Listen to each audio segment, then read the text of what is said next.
Hello everybody, welcome back to another reaction video, and welcome to another reaction to Charlie Brooker's Screenwipe, my 11th total reaction to this, I believe.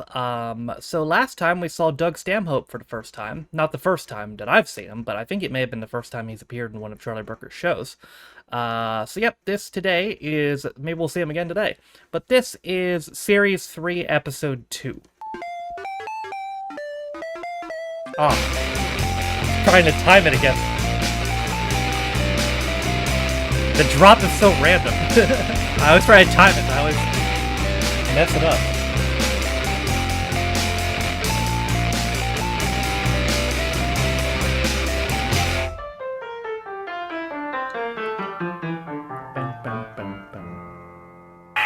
Hello and welcome to Screenwipe. Hey man. My name's Charlie Brooker. Oh, and it's a program all about television. I should have said that a bit earlier. It doesn't matter. In real life, most of the time, not much is happening 24 hours a day. True.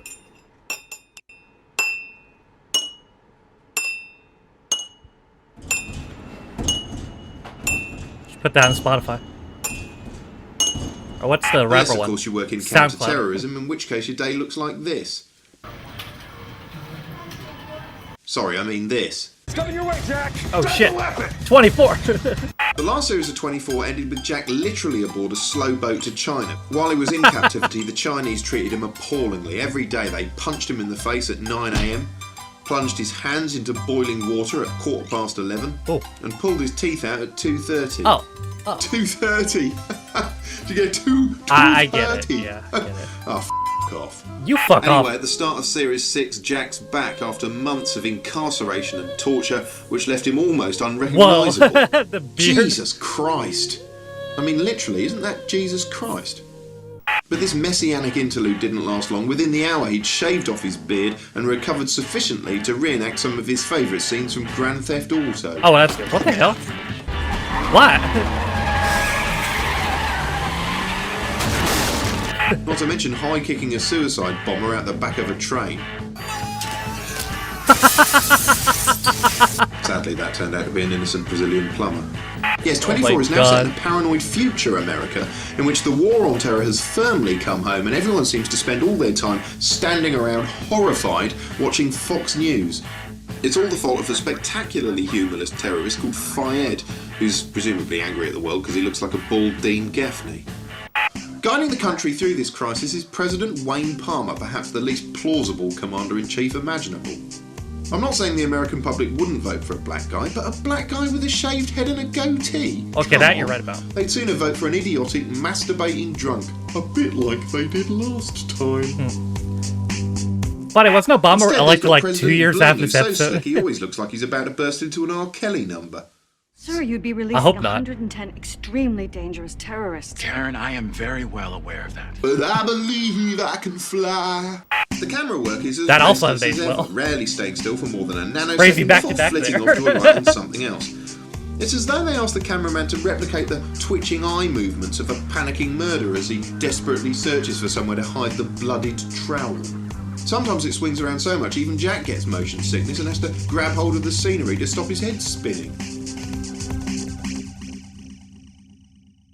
Part of the fun of 24 has always been the way it unashamedly raises the stakes with each new series, although I think they might have slightly overdone themselves this time. Is it a nuke? Oh my god. My fellow Americans, there is no easy way to say the words America has been hit by a nuclear weapon. But it's okay, because I believe I can fly. As ever, the plucky gang back at CTU are doing their level best to limit the carnage. There's Chloe, the sulky cartoon duckling who permanently wears the expression of someone opening a Tupperware box full of infected yeast. Then there's her ex-husband, Morris, who, well, he just looks a bit dirty to me. Not unhygienic, but like the sort of person who'd unexpectedly slide a thumb up your arse during sex. Yeah, I don't think she's into it, Morris. Yeah, I get what I you mean. swear it worked. It's unprofessional. They say you don't like him. And there's the boss, Bill Buchanan. Such a Not weird so much show. a man as an operating system on legs, he's only got two facial expressions, serious and a bit more serious. Although ironically, his own face looks like this. In fact, Bill's so tense and sombre, he often looks like he's trying to concentrate on keeping a 5p piece clenched between his bum cheeks, presumably for some sort of bet. Ask Morris, he'll fish it out for you with his teeth. CTU itself is just like any other office. The staff get on each other's tits all the time. In fact, it's a bit like The Office, complete with Stephen Merchant. Hey! Anyway, with all the death and horror, 24's starting to look more like a demented work of propaganda than a cheerily dumb action thriller. It tries to have its cake and eat it. On the one hand, they have lots of discussions about the civil rights of all these Muslims they're locking up, and on the other it crudely depicts a seemingly endless stream of Islamic maniacs hell-bent on destruction. Basically, it's just not as funny as it used to be. The number of deaths and serious injuries would multiply into the hundreds of thousands. And besides, they're going to have to invent something even scarier than a nuclear bomb if they want Season 7 to seem in any way exciting. I don't know, something like a genetically engineered race of hornets who swarm up your arse and sting you to death from within. Like the Super Hornets. That, or maybe just a clown with a massive erection. It's only February and already this year's seen epoch-shattering landmarks shattering epochs of broadcasting like there's no tomorrow. Let's take a look back. 7th of January, and a heart-stopping episode of Ultimately Random Guessing Game Deal or No Deal saw the £250,000 jackpot hanging in the balance. As the banker rang with his final offer, the tension grew so unbearable the contestant's face started flashing and Noel gave a black power salute out of sheer confusion. As Noel readied himself to ask the golden question, everyone in the studio looked sick with nerves. Except for him, he just looked gormless. Deal or no deal?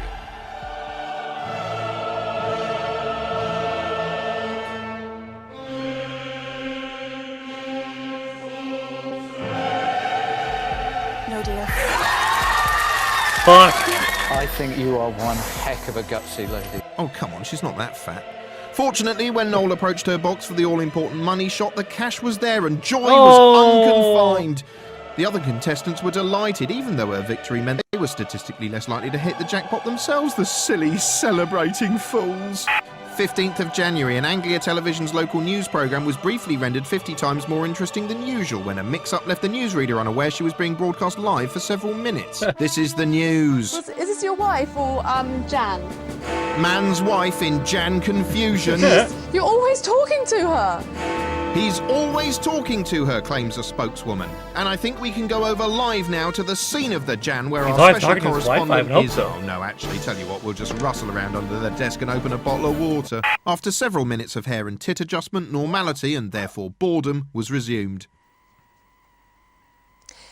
Good morning, welcome to Anglia News. Oh, we've been here, brother. January 28th, and white-knuckle motor-born gang show Top Gear thrilled the nation with the long-awaited broadcast of Richard Hammond's high-speed tribute to Mark Bolan. In the accident, Hammond lost both ears and most of the skin Oh no, hang on, wait a minute, that's before the crash. The smash-up itself was eerily reminiscent of the opening titles of The $6 Million Man. Fortunately, the nation's favourite hamster is now completely recovered, although he does have a faint look in his eyes like he's gazed into the darkness of eternity and learned that not only is there no God, there definitely is a Jeremy Clarkson. It's a sorry fact that some forms of artistic expression are seen as inherently better than others. Take ballet, which is essentially just a slow-motion toffee-nosed jig for aristocrats. Or quality fiction, 90% of which is pseudo-intellectual masturbation for people who want to look clever on the tube. Of course, perceptions change. For instance, television was long seen as little more than an animated dustbin until fairly recently, when shows like The Sopranos are taken seriously by many critics as a work of searing intellectual genius. Oh, look at the way he's lifting that cup. This is a work of searing intellectual genius. Why are they using the Still, curvy if there's movie? one cultural artefact that don't get enough respect, it's the video game. Yeah, it's okay for film buffs to chunter away about that bit of camera work or this evocation of the mise-en-scene, or for food buffs to detail their year-long quest for the perfect balsamic vinegar. Fucking berry but anyone shit who discusses video games in any detail whatsoever is automatically branded a sad, spotty, nerdo-geek virgin with the cultural sensibilities of a spoon. Here we see the Newsnight review team failing to have fun with the fun Nintendo Wii. I hate computer games. Never played computer games before, and hopefully will never play them again. I found them boring. In the end, a book seems more about the imagination than this. What, even this book? Anyway, you find games are better Nintendo than telly, Wii and boring? here's why. Okay, most obvious point first. Watching TV is a passive activity. Most of the time, you just leave Mr. Brain in his offsetting. I'll get Games sent for keep that. you active, and I'm not just talking about exercising your thumbs in an ultra-violent Oh, Prey! killfest. I love Prey. I gotta say, though, like, out of all the things I find boring, the Wii? Really? Like, there's a lot of criticism you can give the Wii. I'm not a big fan of motion controls myself, but like, boring? The fucking Wii? Come on, man. That's ridiculous. 5 minutes of Tetris almost certainly taxes your brain more than, say, 5 hours of Mastermind. You gotta be a special kind of Within my miserable lifetime, games to have find the evolved Wii at a boring. dizzying pace. As a child, I used to look forward to trips to the local swimming pool. Nothing to do with the swimming, it's just that the pool was overseen by a small gallery area containing several arcade machines. That's what I'm talking about, baby. By today's standards, they were absurdly primitive, of course, hulking great monoliths farting out atonal bleeps. Those monochrome blobs represented everything from a terrifying fight for survival in an asteroid field to a sort of Irwin Welsh-style urban nightmare in which a jaundiced figure scurries around frantically guzzling pills while pursued by spectres within a nightmarish urban maze from which there is no escape. No. Later games came home. Suddenly you could play them on your own TV, which was outrageously exciting, as this demonstration by Leslie Judd clearly demonstrates. Leslie there entering the peculiarly male world of mindless games. Today's mindless games are far more advanced, yet continue to evolve in countless directions at once. Case in point, the aforementioned Nintendo Wii, with which the humble joystick has evolved into an extension of the human arm. My favourite game on the Wii is this one, where you just repeatedly poke Vernon Kay in the eye. Like, how can you possibly find the Look at this Wii on the boring? PC, a bunch of players amusing themselves online in a custom-made Faulty Towers map for Oh, the wow. multiplayer deathmatch epic Counter-Strike. What's that? Not as funny as Faulty Towers, I hear you say. Well, of course it isn't. It's not supposed to be. People always have a go at video games in that way, saying things like, oh, That's no crazy. video game is ever going to be so moving, it will make the player cry. Well, so what? That's not its purpose. That's like arguing that ballet isn't a valid art form because it doesn't make people fart. It's not trying to, you stupid thixicle. Well, that hasn't aged well Okay, because so the cutscenes are almost always laughably bad, but that's part of their charm, if you ask me. Take Resident Not Evil. true The anymore. game was superb, but the cutscenes were like a soap opera on heavy skunk. Captain Wesker, where's Chris? Stop it. Don't open that door. But never mind the acting, the video game's main objective is to tax your problem-solving skills or just excite you like a thriller. And That they do hasn't this aged better well than either, anything on considering how crazy TV. Resident Evil You know, done. I actually had to stop playing this game once because I was genuinely getting post-traumatic stress disorder. That's an achievement of sorts. Yes, video games are going through a renaissance and you shouldn't miss out like you are now by choosing to watch TV instead, like some kind of medieval throwback farmhand Alright, calm down, man. it takes ages to get anywhere like this. Am I out of frame yet? Almost. There you go. Thank for that. Now here's Rab and Ryan from online video game show Consolvania and Rab and BBC Ryan? Scotland's Video Guidance. Well, Micro Live was a very dry educational show back then. I think we were. Oh, Rab about and 8 or Ryan, 9, okay. Must have been when it was on. Aye. I think the thing people I remember thought they said most Rab about and Micro Ryan. Live I was was the like, opening I was like, titles. he's gonna were break it owl down? kind of flew in. And kind of technologically minded people are always interested in owls, aren't they? I think it's because they've got the perfect neck for porn browsing on the internet, where you can be watching the latest Belladonna video and kind of checking behind you to see if your mother's walked in the room in one kind of smooth motion. I think that's the... Who's Belladonna? Look it up. It's hard to tell who the audience was because they spent a fortune on it, but everything on it cost like £5,000. This micro, for example, would set you back about £7,000 or £8,000. Fred Harris was the presenter of Micro Live, and he was a decent guy, he was just a nice guy. You don't see guys like that presenting shows on TV anymore. Everybody's a bastard on telly now. Nice one, Rainbird. You know, even with graphics as basic as they were back then, they were so awe-inspiring to the people that made Micro Live. But best of all are the graphics. Whoa. Only brothers in arms with dire straits could possibly convey the emotion that they were feeling. What the hell? These days you've got like creepy ass 1,000 snowman. games coming out every week, right? But back then it was 1,000 machines you had coming out every week. So they would have a guy on explaining what this new machine was, and it'd be literally as quick as he'd walk off the set and one of the crew would turn them round and send them back on with another machine, and he'd explain how it's been upgraded. in that like 3 seconds since he was last there. It's got 512k of RAM, it's got 512k of ROM, so we're getting close to 1.5 meg altogether. That's really quite a lot. 1.5 meg? Technology show everything is measured by telephone books. It's like they have a new disc on it. Holy shit. You can, on this disc you can get 33 pages of a telephone book on it. Because it's the only measurement that people understand. And they go, there's a new disc and you can get like 2 gigabytes on it. There's something this size and you can get 1,000 Why has phone he got... numbers. Alright. One day, we may be able to store enough information to fill 10,000 phone books. You have no idea, brother. You have no idea.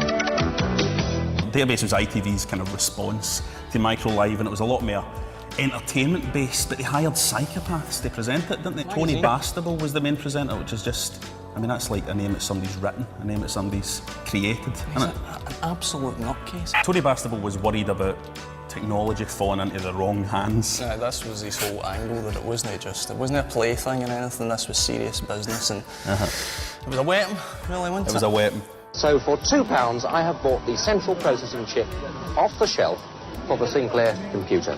For all this nice lady and gentleman know, I could be a Russian spy exporting that bit of hardware to do something devious with it. Something interesting about databases, they would broadcast software at the end of the show. So instead of like end credit music, they would broadcast software. So it would be like the audio beep beep stuff that Spectrum's used. Now start your recorders for the software transmission, and until next week, goodbye.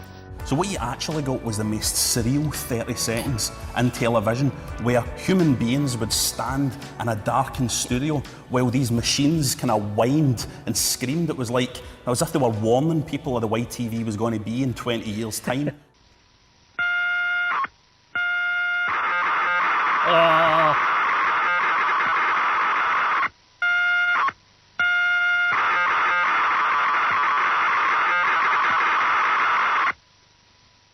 Is it over? Now Okay. here's a cartoon from internet animator David Firth of fatpie.com.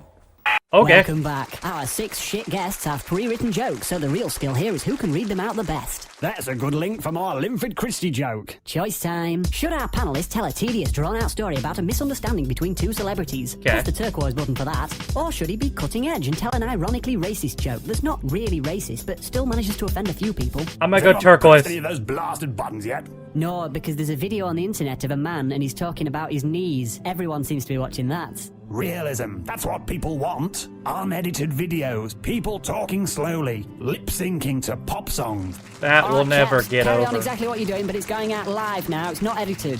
John Bon Jovi was in the news this week. Quippity quip quip cue card quip. Yeah, it's fucking funny, isn't it? Oh, you, greasy hair, tell a Bon Jovi joke. But I haven't prepared. Oh, fuck's sake. Oh, Bob, go on internet, get him a Bon Jovi joke.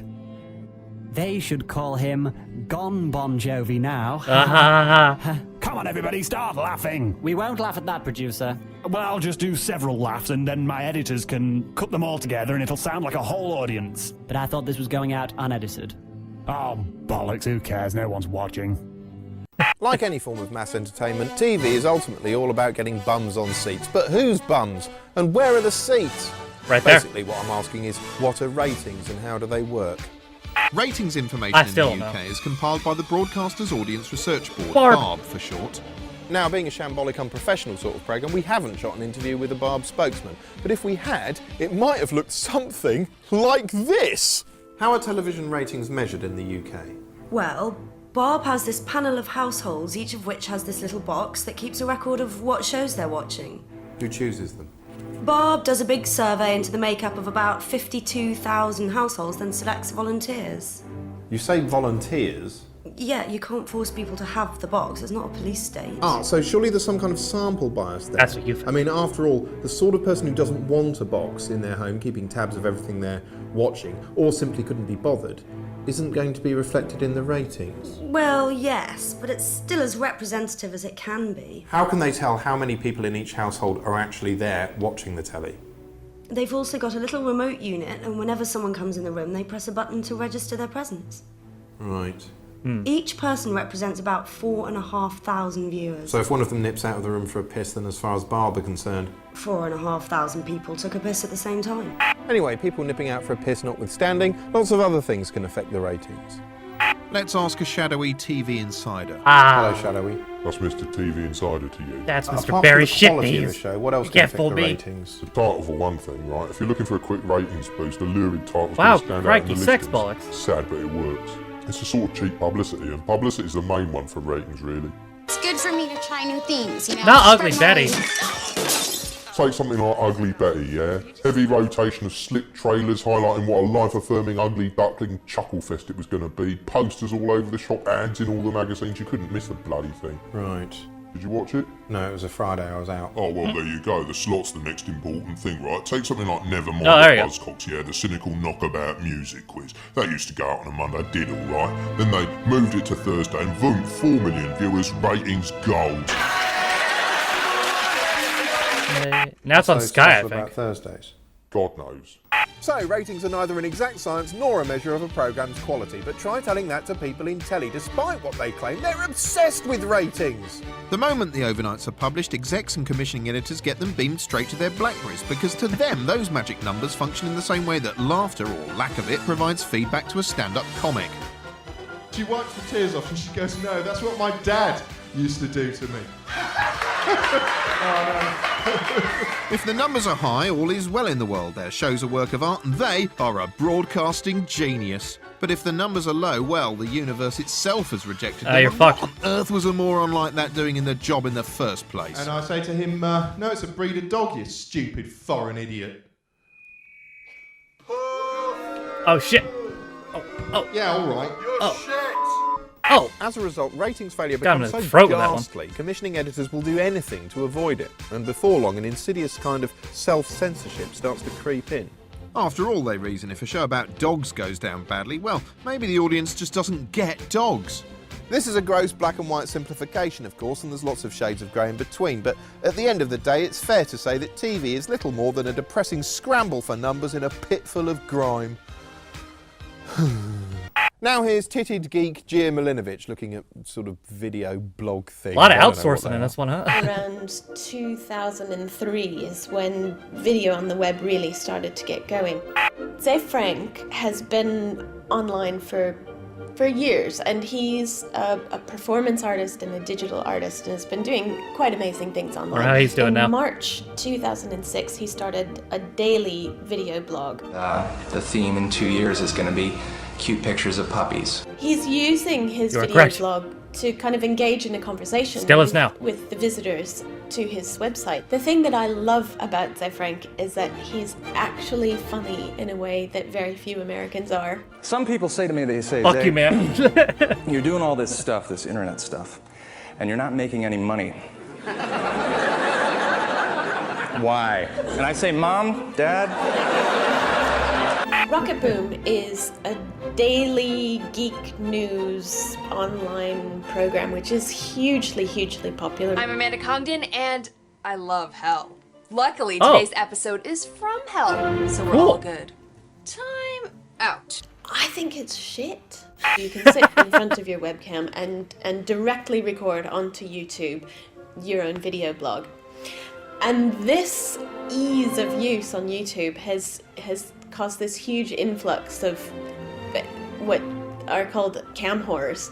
Two of the more kind of popular cam horrors are Emelina, and there's I didn't another realize one, that's and a term I'm back sure then. her mother is just so glad that she chose this username. Oh. Her name is Filthy Whore. Oh. And really, they talk about absolutely bloody nothing. The actual reason for me making these videos is just, I think it stems from my passion of documenting things. I just love it. I have little drawings Me too, that I've man. done and stories that I've wrote, and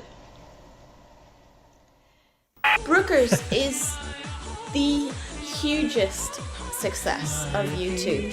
She did about 4 or 5 different videos, and then she made her big, huge, massive, popular one, which is called Crazed Numa Fan. Hello, salute, I think I've seen this. Hi, Duke.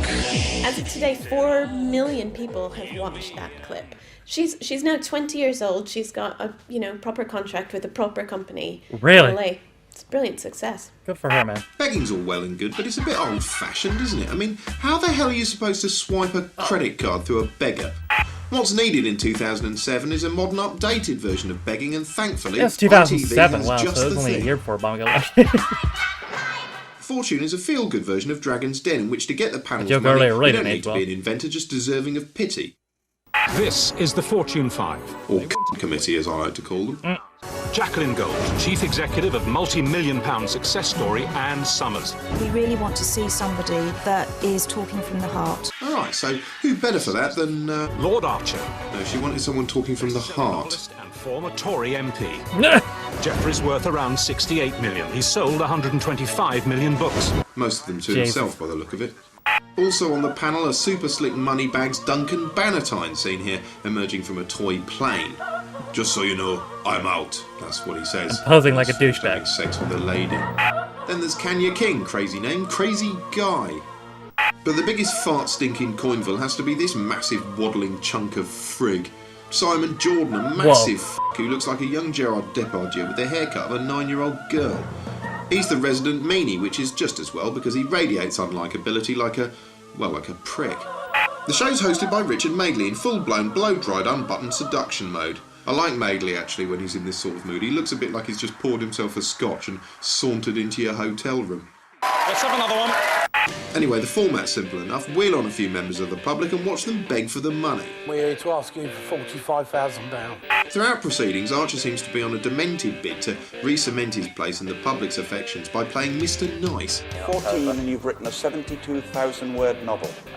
It's about a wizard with OCD, obsessive compulsive disorder, and it's a bit out of the ordinary. One should always start with an autobiography. Yeah, Jeff, but from the sounds of it, he's not writing about himself. He's completely incompetent, and as you follow his journey, he causes a lot of unrest in the society he lives in. I've seen a preview copy of that book, you know, and I don't think Jeffrey's going to like it. Basically, there are 4 types of beggar on Fortune. First up, the worthies. We teach people to cycle, and we're going to take part in the Special Olympics. I'm a yes. Okay, well, it's a yes from me as well, then. We've done it! The worthier the cause, the bigger the applause. Actually, that should be the show's catchphrase. Yeah. I think the worthies are Lord Archer's particular favourites because it gives him a chance to get all inspirational and deliver an earnest little speech with his face all screwed up like that, like he really means it.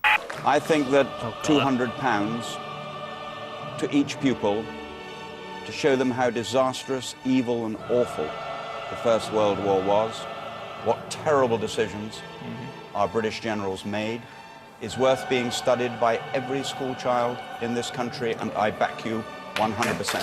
Actually, it'd be bloody good fun to go on this and stand in front of Jeffrey Archer and say he needed £2,000 Or I could just to watch keep a Blackadder. prostitute quiet.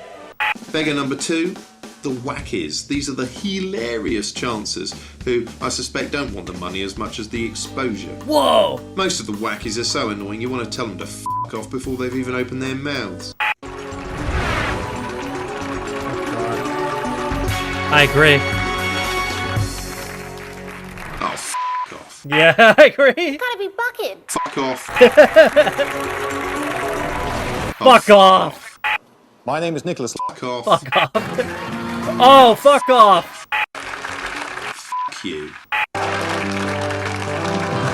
Fuck off. Fuck off, come back, and then fuck off again. Type number 3, the weepies. People with an authentic sob story.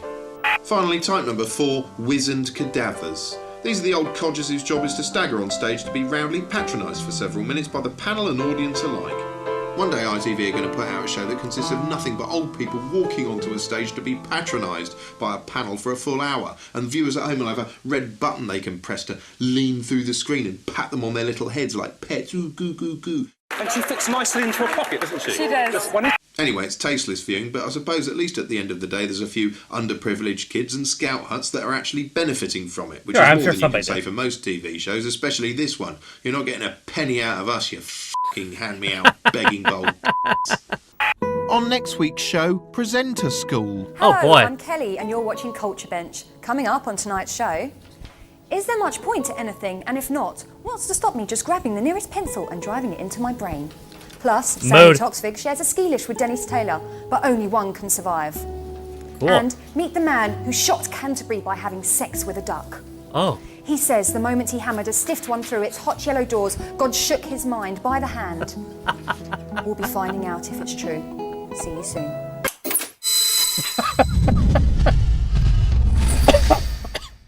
Holy shit, I was not prepared what the fuck she said about that duck at the end there.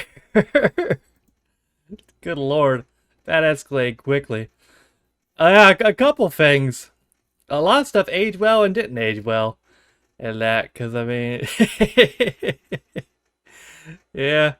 It turns out America did elect a black president. Not a bald one, though, so I'll give you that. Obama had a little hair. I mean... Not a bald one, I'll give you that. And he definitely didn't have a goatee. He did have a tan suit, though. That damn tan suit. Definitely the worst thing a president has ever done was worn a tan suit. Yep, I personally can't think of anything worse. Alright.